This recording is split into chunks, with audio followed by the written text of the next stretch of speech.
Hey guys, this is Eric Weingarten with Weingarten Racing.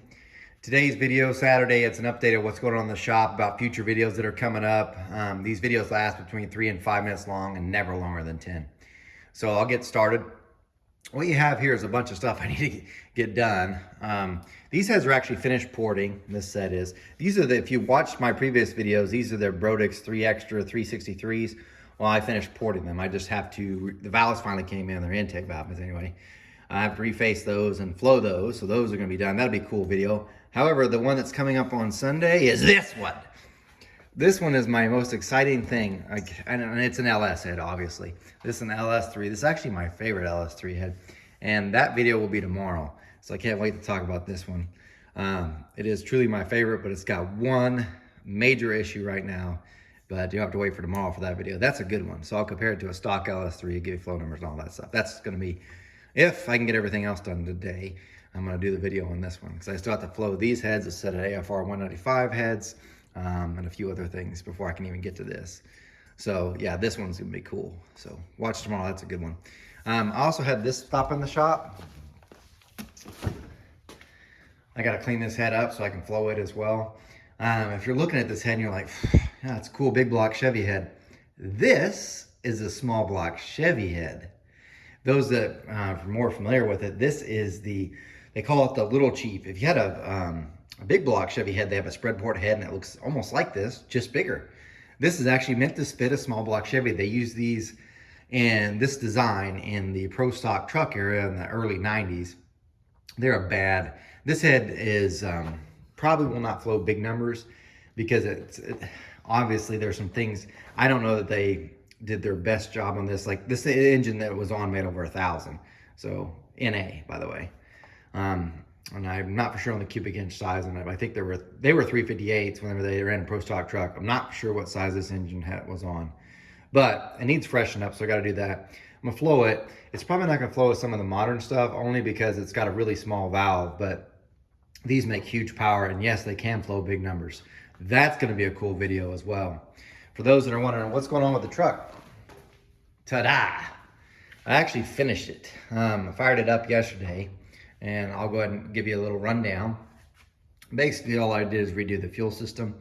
So it still has its gasoline carburetor on there, because I was like, if it's going to leak, I prefer if it leaked gasoline and not methanol. So got everything all hooked up and everything, and it doesn't leak. But the only fuel I had, I had pump gas, which is usually what I run on it. But since I was out here in the shop and I had some old Sunoco 118, I put that in there just to see. It runs like dog shit with that. It doesn't feel as responsive. It's way too much octane for what this is needing. But anyway, it was just used to fire up just to see how if things would leak and stuff. The one thing I will say is this is not a return style regulator. And let me show you. So this is the fuel pump setup. There's still one more thing I have to do before I'm finished with this. The way it works is the Magna fuel comes in. This is actually return, so you don't have to run a return all the way up to the carburetor or regulator at the front. It returns here, so it's always returning. And then at the front, you have your Magna fuel regulator. Now this is actually exactly how the Camaro's fuel system is too. So I know it supports at least 1,100 horsepower. The one disadvantage I will say is like the Camaro only runs short times. This runs longer time. Just from running, the radiator is obviously right here. Well, it's blowing hot air on it. These fittings actually got hot. This, by the way, is the old fuel line. There shouldn't be any fuel, and then I turned off the ball valve so there's no more fuel running through this. But this stuff got hot to the touch just from the air blowing on it. And I don't remember, because I never really felt it before, if the other way got that way. Because the last one was a return style, and you're like, so? Well, if you're constantly having fuel flow through there, it's always keeping it cool. This, it's only moving fuel that the carburetor actually is needing. That's all it's moving. So I'm not sure about that. I would like for some of you to see if you could, if you know the part number or know what it is, the exact name for it. They have this heat sleeve that goes over this.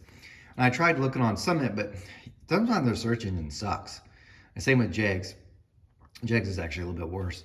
But if you try to type that in, it gives you a bunch of weird stuff like heat shields for things that doesn't matter. I'm looking for the heat sleeve, and I don't know, I can't find it. If you guys can find it, let me know. Anyway, truck's up and running. I switched over and put that other ECU thing on there so I can record my fuel pressure. That's all cool on the inside and everything. It runs. So the only thing I have left to do, and it's because it's a two-man job. Bishop's been out this week to see his cousin in West Virginia. and he's been out all week. But I really need him here because I have to tighten that bolt there and there on the fuel cell, and it takes two people. One's got to hold a wrench up here, the other one down there. So when he gets here, I'll have that done, and then I can put it back on the ground, go get some ethanol, and then we should be ready to race. I still have to clean everything up too, but that's the only thing that's really lacking. I just got to get methanol and run it. But there's the update on the truck. It's getting closer. Although it's been like 105, 108 degrees, it's been pretty warm. So it's really bad. Now it finally cooled off and we got rain. We haven't had rain in a month and a half. So, but the humidity is now high. So we went from blazing heat to high humidity. So this should be fun. Anyway, maybe I'll be able to get it out soon, but I also have to get customer stuff done. But anyway, thanks for watching. Look for the videos that are coming up tomorrow. You guys take care.